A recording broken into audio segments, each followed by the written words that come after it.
Christian responsibility channel వీక్షిస్తున్న ప్రియా సోదరి సోదరులందరికీ కూడా క్రీస్తు నామమున శుభాభివందనాలు తెలియజేసుకున్నాం. మరొకసారి మీ అందరినీ ఇలా కలుసుకోవడం చాలా సంతోషంగా ఉంది. ప్రియమైన దేవుని వాళ్ళారా, బైబిల్ అనేది చాలా గొప్ప పుస్తకం. దాంట్లో ఉన్నటువంటి సంగతులు నేటి మానవాళికి చాలా అవసరం. ఎందుకంటే కనుక తరాలు గడిచిపోతున్నప్పటికీ కూడా మనుషుల తత్వం అలాగే ఉంది. అది తెలిసినటువంటి దేవుడు మనుషుల యొక్క తత్వాన్ని మార్చడానికి కావలసినటువంటి మాటలు అనేకము బైబిల్ గ్రంథంలో రాయించాడు. అయితే బైబిల్ను బోధిస్తున్నటువంటి అనేక మంది బోధకులు బైబిల్ గురించి చెబుతూ పరిశుద్ధ గ్రంథము లేదంటే కనుక నేనే మార్గము, నేనే సత్యము, నేనే జీవము అని యేసు చెప్పినటువంటి మాటను పట్టించి అనేక మంది ఒక్కటే మార్గం అని పదే ఒక్కి చెప్పడం వల్ల అనేక మంది దేవుని దగ్గరికి రావడం జరిగింది. అంటే నిజమైన దేవుడి దగ్గరికి వచ్చి ఆయన బట్టించి మారు మనసు పొంది విశ్వాసులుగా కొనసాగిన వారు అనేక మంది లేకపోలేదు. అయితే అందరూ ఒకే భావంతో దీన్ని చదవలేదు. కొంతమంది దీంట్లో ఉన్నటువంటి తప్పుల్ని, వారి యొక్క మనోభావాలు దెబ్బతినడం వల్ల దీంట్లో ఉన్నటువంటి తప్పులు పట్టుకోవాలన్న ఉద్దేశంతో అనేక మంది బైబిల్లో చదవడం మొదలుపెట్టారు. అయితే బైబిల్గా చదువుతున్నప్పుడు వారికి లేవనెత్తినటువంటి అనేక సమస్యలను ప్రశ్నల రూపంలో మనకు సంధించారు. అయితే ఫస్ట్ అసలు బైబిల్ అనేది ఏంటి, అది ఎలా ఆవిర్భావం అయింది, దాంట్లో ఉన్నటువంటి సంగతులు ఏంటి, అవి ఎప్పటి నుంచి ఎప్పటి వరకు జరిగినవి అనేవి మనం కూలంకషంగా ఆలోచించాలి. ప్రియమైన వాళ్ళారా, మన చేతుల్లో విరివిగా అందుబాటులో ఉన్నటువంటి బైబిల్ 66 పుస్తకాలు కలిగినటువంటి బైబిల్. దీంట్లో 2 నిబంధనలు ఉన్నాయి. ఒకటి పాత నిబంధన, రెండవది కొత్త నిబంధన. ఒక దాంట్లో 39 పుస్తకాలు, ఒక దాంట్లో 27 పుస్తకాలు ఉన్నాయన్నమాట. అయితే ఈ పాత కొత్త నిబంధనలు కలిపి మొత్తం 66 పుస్తకాలను కలిపి బైబిల్ అన్నారు. అంటే బైబిల్ అనేది ఎక్కడి నుంచి ప్రారంభమైందంటే ఆది కాండంలో సృష్టి ఆరంభం నుంచి ప్రకటన గ్రంథంలో సృష్టి అంతం వరకు, అంటే ఈ భూప్రపంచం మీద ఏం జరుగుతుందో అన్న విషయాలను క్రోడీకరించి విశదీకరించి చెప్పినటువంటి సంగతులు. పాత నిబంధన గ్రంథంలో హిస్టరీ కింద తీసుకుంటే కనుక కొత్త నిబంధన గ్రంథాన్ని మనం అలా తీసుకోవాలంటే మనం ఇప్పుడు నూతన అంటే క్రీస్తు ద్వారా వచ్చినటువంటి వారందరూ కూడా ఆయన్ని అనుసరించి ఏ విధంగా నడుచుకోవాలో సంగతులను విశదీకరించడం జరిగింది. ప్రియమైన వాళ్ళ అయితే ఇది బైబిల్ అనే పదం మొట్టమొదటిసారిగా ఇది ఎక్కడి నుంచి వచ్చిందంటే కనుక బిబ్లియా అనే ఒక గ్రీకు పదం నుంచి వచ్చింది. బిబ్లియా అనగా పుస్తకాల సమూహము. దీన్నే బైబిల్ని ఏమన్నారంటే కనుక చిన్న గ్రంథాలయము అని కూడా పిలుస్తారు అన్నమాట. ఎందుకంటే 66 పుస్తకాలు ఉన్నాయి కాబట్టి మినీ గ్రంథాలయంగా దీన్ని పిలుస్తారు. అయితే ఈ పుస్తకం రాయడానికి కొన్ని వేల సంవత్సరాలు పట్టింది. ఎందుకంటే దీన్ని ఒక్కలే రాయలేదు, ఒక సందర్భానుసారంగా రాయలేదు. ఎందుకంటే కనుక చరిత్ర రాసుకుంటూ వచ్చారు. ప్రియమైన వాళ్ళ వేల సంవత్సరాల కాలం పట్టింది. ఈ మొత్తం 66 పుస్తకాలు రాయడానికి సుమారుగా 40 మంది భక్తులు దీన్ని రాయడం, అంటే వారి సంగతులని లిఖితపూర్వకంగా ఇచ్చారు. అయితే ఈ లిఖితపూర్వకంగా రానప్పుడు ఈ సంగతులన్నీ కూడా ఎలా ఉన్నాయంటే కనుక లిఖితపూర్వకంగా లేనప్పుడు ఇవి పురాణ గాథలుగా ఈ యొక్క సంగతుల్ని చెప్పుకోవడం వారు మొదలెట్టారు. మరి మొట్టమొదటిసారిగా బైబిల్ అనేది గ్రంథస్థ రూపంలో లేదు. దీన్ని పూర్వీకులు ఎలా చేశారంటే కనుక కథలుగా, వృత్తాంతాలుగా తరతరాలు చెప్పుకుంటూ వచ్చారు. అయితే ఎప్పుడు మొదలెట్టారంటే కనుక ఇది లిఖించడం ఎప్పుడు మొదలెట్టారంటే కనుక పశ్చిమాసియాలో ఉన్నటువంటి ప్రజలు లిపిని వాడుక చేసుకున్న తర్వాత, అంటే వాళ్ళు రాయడము, అక్షరాలు ఇవన్నీ కలిగి వచ్చినప్పుడు వీళ్ళు గ్రంథస్థం చేయడం మొదలెట్టారన్నమాట. సుమారుగా క్రీస్తు పూర్వం 1800 సంవత్సరంలో ఈ గేయాలని, కీర్తనల్ని, అలాగే ఈ పద్యాలని అన్నింటినీ కూడా గ్రంథస్థం చేయడం అంటే లిఖించడం మొదలుపెట్టారన్నమాట.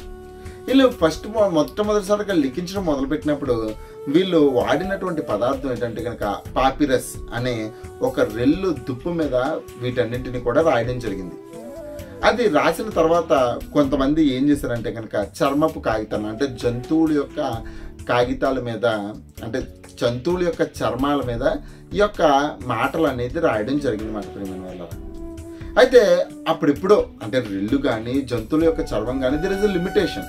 అంటే అది ఫస్ట్లో రాసినట్టుగా ఇప్పుడు లేదు, అంటే ఆ ప్రతులు లేవు ఇప్పుడు ప్రజెంట్. ఇప్పుడు ఉన్నదంతా కూడా ఏంటంటే కనుక దాంట్లో ఉన్నదాన్ని తిరిగి రాశారు చూసారని, ఆ రాసినటువంటి ప్రతులే మన దగ్గర ఇప్పుడు అవైలబుల్గా ఉన్నమాట. వాళ్ళ అంటే దాన్ని కాపీ చేశారన్నమాట. అంటే ఒకరు కూర్చొని దాని మీద రెల్లు మీద ఏదైతే ఉందో, లేదంటే ఆ చర్మపు కాగితం మీద ఏమైతే ఉందో దాన్ని డూప్లికేట్ చేయడం మొదలుపెట్టారన్నమాట. ప్రేమ అంటే కాపీ చేయడం మొదలుపెట్టారన్నమాట. అలాంటి కాపీస్ మనకి వెస్ట్రన్లో, యూరోపియన్ కంట్రీస్లో అనేక ప్రాంతాల్లో మనం చూడొచ్చు అన్నమాట.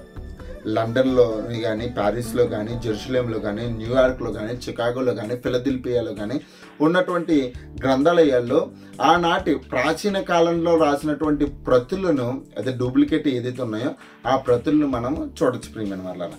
అయితే క్రీస్తు పూర్వం, సుమారుగా క్రీస్తు పూర్వం 1300 సంవత్సరంలో కొన్ని లేఖనాలని సేకరించడం జరిగింది. అన్నీ కాదు, కొన్ని. ఆ తర్వాత మరికొంత కాలానికి, అంటే క్రీస్తు పూర్వం 400 సంవత్సరంలో పాత నిబంధన గ్రంథాల్లో అన్నింటినీ కూడా క్రోడీకరించి దాన్ని ఒక పుస్తకం కింద చేయడం జరిగింది ప్రియమైన, అంటే గ్రంథస్థం చేయడం జరిగింది. ఇది పాత నిబంధనకు ఉన్నటువంటి హిస్టరీ. ఆ తర్వాత క్రీస్తు పూర్వం 110వ సంవత్సరంలో, అంటే 110 సంవత్సరాల కాలానికి కొత్త నిబంధన, అంటే 27 పుస్తకాలు కలిగినటువంటి ఒక గ్రంథాన్ని చేయడం జరిగింది మన ప్రియమైన వాళ్ళ. మన హిస్టరీ ప్రకారం చూసుకున్నట్లే కనుక, హిస్టరీ అంటే ఈ యొక్క లిఖితపూర్వకంగా రాయడం అనే దాన్ని ఎప్పుడు చూసుకుని అంటే కనుక, కొత్త నిబంధనలో మొట్టమొదటిగా రాయబడింది దెస్సలోనికి రాసినటువంటి పత్రిక. ఆ తర్వాతనే రిమైనింగ్ అన్నీ కూడా పత్రికలు కానీ, సువార్తలు కానీ అన్నీ కూడా ఆనాటి కాలంలో భక్తులు రాయడం జరిగింది ప్రియమైన వాళ్ళ. ఇది పాత కొత్త నిబంధనకు ఉన్నటువంటి వ్యత్యాసాలు, బైబిల్ రాయడానికి జరిగినటువంటి పరిస్థితులు. అయితే ఆనాటి కాలంలో మల్టిపుల్ లాంగ్వేజెస్ అన్ని డెవలప్ అయినాయన్నమాట. అంటే మొట్టమొదటిసారిగా ఉన్నటువంటి ప్రతులు ఏవైతే ఉన్నాయో అవి గ్రీకులో ఉండేమాట. ఆ గ్రీకులో ఉన్నటువంటి ప్రతులు చాలామంది ఆనాటి కాలంలో రోమా సామ్రాజ్యంలో ఉన్నారు. వాళ్ళకు బాగా వచ్చినటువంటి భాష గ్రీకు భాష. అయితే ఈ లేఖనాలన్నింటినీ కూడా గ్రీకు భాషలోకి అనువాదించడానికి వాళ్ళు ఏం చేశారంటే కనుక సెప్టోవజెంట్ అనే పద్ధతిని, అంటే హిబ్రీలో ఉన్నటువంటి ప్రతుల్ని గ్రీకులోనికి కన్వర్ట్ చేయడం, అంటే ట్రాన్స్లేషన్, అనువాదం చేయడం మొదలెట్టారు. దాన్ని సెప్టోవజెంట్ అంటున్నారు. అయితే ఈ అనువాదాన్ని ఎలాగే చేశారంటే కనుక ఆశ్చర్యపూర్వకంగా ఒక 70 మంది వ్యక్తుల్ని పిలిచి ఈ 70 మందికి కూడా ఈ కొత్త నిబంధన ప్రతులిచ్చి అందరినీ కూడా రాయడం మొదలుపెట్టనమాట. అయితే ఆశ్చర్యకరమైన విషయం ఏంటంటే ఈ 70 మంది కూడా ఒకే విధంగా ట్రాన్స్లేట్ చేయడం జరిగింది ప్రియమైన వాళ్ళ, ఒకే విధంగా ట్రాన్స్లేట్ చేయడం జరిగింది. అయితే అలాంటి ప్రతులనే వీళ్ళు అనేక ప్రాంతాల్లో చెదిరిపోయినటువంటి సంఘాల్లో ఉన్నటువంటి రోమా సామ్రాజ్యంలో అనేక మందికి దీన్ని చేరవేయడం జరిగింది ప్రియమైన వాళ్ళ. ఆనాటి కాలంలో మనం చెప్పుకున్నట్లుగానే వ్యవహారిక భాష, అంటే వాడుక భాష, లేదంటే కనుక సామాన్యంగా మాట్లాడుకునే భాష వచ్చేసింది. ఆనాటి కాలంలో లాటిన్ ఎక్కువగా మాట్లాడేవారు అన్నమాట, లాటిన్. అయితే ఆ తర్వాత వాటిని మళ్ళీ కూడా వాటిని రాయడం మొదలుపెట్టారన్నమాట. ఇలాగా బైబిల్ అనేది ఒరిజినల్ దాని దగ్గర నుంచి అనేకమైనటువంటి ట్రాన్స్లేషన్స్కి గురైంది ప్రేమైన వాళ్ళ. ఎందుకంటే కనుక ట్రాన్స్లేషన్ అని ఎందుకని అంటున్నానంటే కనుక, అప్పుడు కాగితాల్లో ఏదైతే ఉన్నాయో ఇప్పుడు ఉన్నటువంటి ప్రతులకి సరాసరి మ్యాక్సిమం మ్యాచ్ అయిపోయింది అన్నమాట. అంటే ఇన్ఫర్మేషన్, దేవుని యొక్క సంకల్పం ఎక్కడ డ్యామేజ్ కాలేదు, దేవుని యొక్క సంకల్పము ఎక్కడ కూడా డ్యామేజ్ కాలేదు ప్రియమైన వాళ్ళ. అయితే కొత్త నిబంధనలో ఉన్నటువంటి సంగతులను కూడా మొట్టమొదటిసారిగా వాళ్ళు ఏం చేశారంటే కథలుగానే చెప్పుకునేవారు. అయితే క్రీస్తు పూర్వం 50లో పౌలు గారి పత్రికలు రావడం మొదలెట్టారు.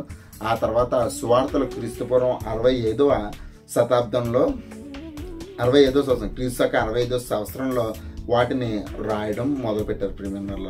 ఇలా రాయబడిన పత్రికలు 300 సంవత్సరాలు వీళ్ళు బోధించుకోవడం జరిగింది, 300 సంవత్సరాలు.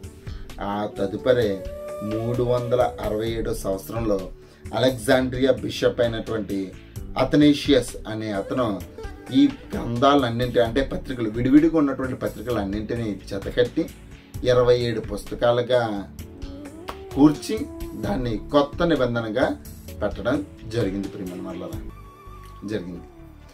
అయితే ఆ తదుపరి బైబిల్ అనువాదం అనేది అధికం అవ్వడం, ఎందుకంటే క్రైస్తవ సంఘాలు పెరగడం, ఆ సంఘాల్లో ఉన్నటువంటి వాటికి క్రీస్తు యొక్క ప్రేమను పరిచయం చేయడానికి కొత్త నిబంధన గ్రంథంలో ఎక్కువగా యోహాను సువార్తను ముద్రించడము, అదే ప్రతులు రాయడము, ఆ ప్రతుల్ని అనేక మందికి చేరవేయడం జరిగింది ప్రియమైన వాళ్ళ. ఎక్కువగా వీటిని లాటిన్, కోప్టిక్, సిరియా భాషల్లో ఎక్కువగా ఈ యొక్క అనువాదం జరిగింది ప్రియమైన వాళ్ళ. అనువాదం జరిగింది. ట్రాన్స్లేషన్ అనేది ఒక నిరంతర ప్రక్రియ. ఆ నిరంతర ప్రక్రియ జరుగుతూనే ఉంది. 1947 సంవత్సరంలో కుమ్రాన్ మురబ్బహత్ అనే గుహలో దొరికిన ప్రాచీన ప్రతులు, దాన్నే డెడ్ సీ స్క్రోల్స్ అంటారు ప్రియమైన వాళ్ళ. చాలా వాటిని పరిస్థితులను క్రీస్తు పూర్వం 300 నుంచి క్రీస్తు పూర్వం 300 నుంచి క్రీస్తు శకం 300 మధ్య సంబంధించినటువంటి సంగతులన్నింటినీ కూడా లిఖితంగా తీసుకోవడం జరిగింది. వాటన్నింటినీ కూడా క్రోడీకరించి రాసినదే మన దగ్గర ఉన్నటువంటి బైబిల్. బైబిల్ అనేది it's not a normal book. ఎంతో మంది ప్రార్థనాపూర్వకంగానే, పరిశుద్ధాత్మ ప్రేరణ ద్వారానే వాళ్ళకున్నటువంటి అనుభవాలను, ఆనాడు జరిగినటువంటి సంగతులను, చరిత్రను అన్నింటినీ కూడా క్రోడీకరించి విశదీకరించి తెలిపినదే బైబిల్. కాబట్టి బైబిల్ అనేది మనందరికి మనుగడకు అవసరమైనటువంటి గ్రంథము. అయితే దీన్ని ఎలా చదవాలి ఏంటి అన్నది కూడా మనకు అర్థం కావాలి. ఇది పాత నిబంధన అనేది శరీరానుసారంగా ఉంటే కనుక, కొత్త నిబంధన అనేది ఎలా ఉందంటే కనుక ఆత్మానుసారంగా ఉంది. అందుకనే బైబిల్ చదివినప్పుడు ఎలా గుర్తుపెట్టుకోవాలని అంటే కనుక ఆత్మ సంగతులను సరిచూచుచు దాంట్లో ఉన్న వాటిని మనం పరిశీలించాలి తప్ప ఆత్మ సంగతులను భౌతికమైన సంగతులను ఆత్మ సంబంధంగాను ఆలోచించినట్లయితే కనుక ఈ బైబిల్ అనేది ఎప్పటికీ అర్థం కాదు. అందులోని కొన్ని ట్రాన్స్లేషన్లో దొల్లినటువంటి తప్పులను పట్టించి చాలా మంది బైబిల్ని తప్పు అంటున్నారు. దేవుని యొక్క సంకల్పం డ్యామేజ్ కాలేదు, కానీ కొద్దిగా చిన్న తప్పులైతే బైబిల్లో దొరికినట్టుగా మనము చూడొచ్చు. దాన్నే నేటి కాలంలో బైబిల్ చదువుతున్నటువంటి వారు పట్టుకొని ఇంకో బైబిల్లో తప్పు ఉంది అని చెప్పి చూపిస్తున్నారు. అది ట్రాన్స్లేషన్లో జరిగినటువంటి ఎర్రరే తప్ప అది దేవుని యొక్క సంకల్పాన్ని డ్యామేజ్ చేసే అంత శక్తి మనుషులకు ఏమాత్రము లేదు, ఉండదు అని విశ్వసిస్తూ ఇది బైబిల్ యొక్క చరిత్ర. సెప్టోజింట్స్ అనే అనేక రోమన్ సామ్రాజ్యంలో అనేకమైన విస్తరించినాయి. ఆ తదుపరి బైబిల్ యొక్క అనువాదాలు లాటిన్ లేకపోతే కనుక కోప్టిక్, సిరియా అనే యొక్క భాషల్లో కూడా బైబిల్ని ముద్రించడము, ఆ తర్వాత అనువదించిన తర్వాత ముద్రించిన దాని ప్రకారంగా అనేక మందికి చేరవేయడం. అదే కుమ్రాన్ అనేటువంటి డెడ్ సీ స్క్రోల్స్లో కూడా మనం చూసినట్లయితే కనుక దాంట్లో ఉన్నటువంటి సంగతులకు కూడా సరిచూచు అనువాదాల్లో ఏమన్నా చిన్న లోపాలు ఉంటే కనుక సరిచేస్తూ ఈ యొక్క బైబిల్ అనేది అనేక ప్రాంతాల్లో అనేక మందికి ప్రతి ఒక్కరికి చేరవేయబడుతుంది ప్రియమైన వాళ్ళారా. అందరికీ విరివిగా దొరుకుతుంది. ఇప్పటికీ కూడా మ్యాక్సిమం సెల్లింగ్ బుక్ కానీ మ్యాక్సిమం ప్రింటింగ్ బుక్ కానీ ఏదన్నా ప్రపంచంలో ఉంది అని అంటే కనుక అది బైబిల్ అని గంటాపదంగా చెప్పవచ్చు. కనుక ఇది బైబిల్ యొక్క హిస్టరీ. కనుక ఎవరన్నా సరే బైబిల్ ప్రశ్నించడానికి ఫస్ట్ దాంట్లో ఉన్నటువంటి తప్పులు ఉన్నాయా లేదన్నది తర్వాత విషయం, కానీ ముందు దాని యొక్క సారాంశాన్ని మనం తెలుసుకోవాలి. ఫస్ట్ కథలుగా ఉన్నదాన్ని టెంపరీ పేపర్స్ మీద రాశారు. Temporary papers in the sense రెల్లు మీద లేకపోతే చర్మపు కాగితాల మీద రాశారు. అవి రాసింది తర్వాత మళ్ళీ వాటిని కాపీ చేయడం మొదలుపెట్టారు. కాపీ చేసిన తర్వాత మళ్ళీ వాటన్నింటినీ కలిపి గ్రంథస్థం చేయడం జరిగింది. ఇలాగా పాత నిబంధన అవ్వడానికి క్రీస్తు పూర్వం 400 సంవత్సరాలు అయింది. ఆ తదుపరి కొత్త నిబంధన గ్రంథంలో 110 సంవత్సరాలు పట్టింది.